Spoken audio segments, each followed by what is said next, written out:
जो दावा आप कर रहे हैं, आज सुबह आप गृह मंत्री जी से भी मिले। उन्होंने अपनी किताब हयात कुदीस में ये भी वर्णन किया है कि यहाँ पर एक विशाल शिव मंदिर था। व्यापी मस्जिद के बाद क्यों, तो इसका क्या आप खंडन करते हैं? देखिए, ये लोग तो कहेंगे लोगों का काम है कहना।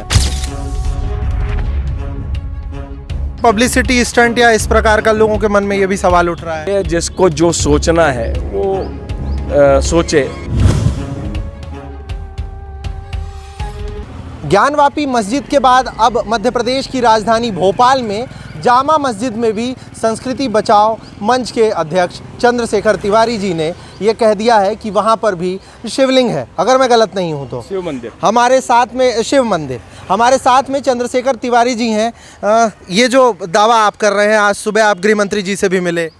देखिए, कुदैसिया बेगम ने अपनी हयात कुदीस जो है उस किताब में ये लिखा है कि वो आत्मकथा की किताब है। उस किताब में उन्होंने वर्णन किया है कि 1832 ईस्वी में भोपाल की चौक की जामा मस्जिद का निर्माण प्रारंभ हुआ। 1857 ईस्वी में उसका निर्माण कार्य पूर्ण हुआ और उसमें उस समय में 5 लाख रुपए की लागत लगी थी। उन्होंने अपनी किताब हयात कुदीस में ये भी वर्णन किया है कि यहाँ पर एक विशाल शिव मंदिर था जिसे सभा मंडप के रूप में जाना जाता था। उसको तोड़कर और मस्जिद का निर्माण किया गया है। एक तथ्य तो ये हो गया।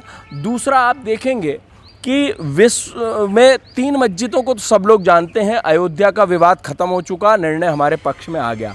ज्ञानवापी का अभी चल रहा है और निर्णय लगभग हमारे पक्ष में आएगा। तीसरी मथुरा की जो है वो भी जन्मभूमि पर वो भी मस्जिद है, उस पर भी याचिका लगी हुई है। जब ज्ञानवापी पे याचिका लगी थी तब भी लोगों ने कहा था बवंडर फैला रहे हैं, ज़बरदस्ती की बात है, ऐसा कुछ भी नहीं है। आताताइयों ने, मुगलों ने जब शासन किया है तो उस समय में हमारे मंदिरों से सोने हीरे जवाहरात सब लूट कर और मंदिर को विध्वंस करके मूर्तियों को अन्यंत्र कहीं फेंक फाक के या वहीं ढाक के, आप देखेंगे जामा मस्जिद कितनी ऊंचाई पे बनी है। नीचे आप निकालेंगे, जब खुदाई होगी तो शिवलिंग अवश्य निकलेंगे, अवशेष अवश्य निकलेंगे। तो 30,000 की लिस्ट है हम लोगों के पास, जिस पे कि मुगल लुटेरे थे, आते थे, लूटा पाटी करते थे, मंदिर तोड़ते थे, मस्जिद बनाते थे, अपना धर्मस्थल बनाया और चले गए, क्योंकि बढ़ते जाते थे और आगे लूटपाट करते जाते थे। तो वही बात को लेकर और इसका जब हयात कुदीस जो कुदैसिया बेगम ने लिखी है, उनने अपनी जीवनी में वर्णन किया, मैंने तो नहीं लिखा, इतिहास है। आप इतिहासकारों से पूछिए ना। हमारी गृहमंत्री जी से मांगे कि पुरातत्व विभाग इसका सर्वे करे और सर्वे में क्या निकलता है वो निर्णय सामने आएगा।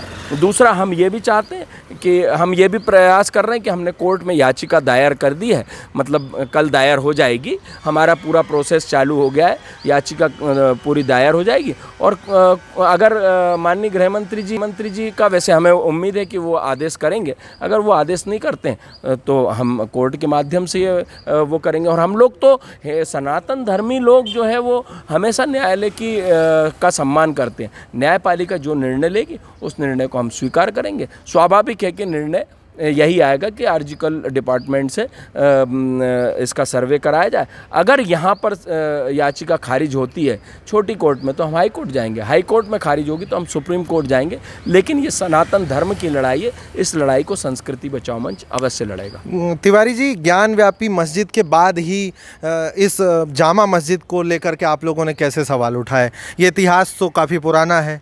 देखिए, अगर आप कहेंगे तो आप अपने पूज्य पिताजी से पूछिएगा। पूज्य पिताजी को उनके पिताजी ने बताया होगा, उनको उनके पिताजी ने बताया होगा। मैं स्वयं जानता हूँ, मेरी 50 वर्ष की आयु हो रही, मुझे मालूम है कि मेरे पिताजी क्या करते थे, जामा मस्जिद में शिवलिंग है। उनको उनके पिताजी ने बताया होगा। दादाजी तो हमने नहीं देखे, लेकिन उनको उनके पिताजी ने बताया होगा। लेकिन समय कब क्या कराता है ये तो प्रभु के ऊपर निर्भर करता है। ज्ञानवापी का विवाद कब का है? अयोध्या 500 वर्ष हमारी कई पीढ़ियां चली गई जो देवलोक गमन पहुंच गई होंगी। हमारा सौभाग्य। लोगों के मन में जो सवाल उठ रहे हैं कि आखिरकार ज्ञानव्यापी मस्जिद के बाद क्यों, तो इसका क्या आप खंडन करते हैं? देखिए, ये लोग तो कहेंगे लोगों का काम है कहना, उनका काम कहने का है। मैं सनातन धर्मी हूँ, मुझे ऐसा लगा कि ये मेरा धर्म स्थल है या था यहाँ पर, इसका पुरातत्व सर्वेक्षण होना चाहिए। मैंने अपना प्रयास किया और मैं हिंदूवादी संगठन का प्रमुख हूँ। हमारे संस्कृति बचाओ मंच की टीम ने निर्णय लिया, हमारे संगठन के पदाधिकारियों ने हमें हरी झंडी दी, हमने उसको दायर किया और हम इतिहास खंगाल रहे हैं। आप देखिए, इतिहास खंगालिए ना, आपको सब मिलेगा। चाहे धार की भोजशाला ले लीजिए, उज्जैन की मस्जिद ले लीजिए, विदिशा की मस्जिद ले लीजिए, चाहे भोपाल के चौक बाज़ार की जामा मस्जिद ले लीजिए। निर्णय सरकारें करेंगी और निर्णय कोर्ट करेगा। कोर्ट जो निर्णय करेगा उसे हमें स्वीकार करना। ये कोई पब्लिसिटी स्टंट या इस प्रकार का लोगों के मन में ये भी सवाल उठ रहा है? जिसको जो सोचना है वो सोचे, लेकिन बात निकली है तो दूर तक जाएगी। हमारे साथ में थे संस्कृति बचाओ मंच के अध्यक्ष चंद्रशेखर तिवारी जी। अब देखना है, दिलचस्प होगा कि जामा मस्जिद में शिव मंदिर होने की जो बात चंद्रशेखर तिवारी जी कह रहे हैं और इसे लेकर के आज सुबह गृह मंत्री जी से मिले भी थे, ये किस ओर मोड़ लेती है। पंजाब केसरी के लिए विवान तिवारी, कैमरा पर्सन ओम प्रकाश गिरी के साथ। हमसे जुड़े रहने के लिए हमारे YouTube चैनल को सब्सक्राइब करें और नई वीडियो की नोटिफिकेशन के लिए बेल आइकॉन को दबाएं। अगर आप ये वीडियो Facebook पर देख रहे हैं तो लाइक जरूर करें और ज्यादा से ज्यादा शेयर करें। धन्यवाद।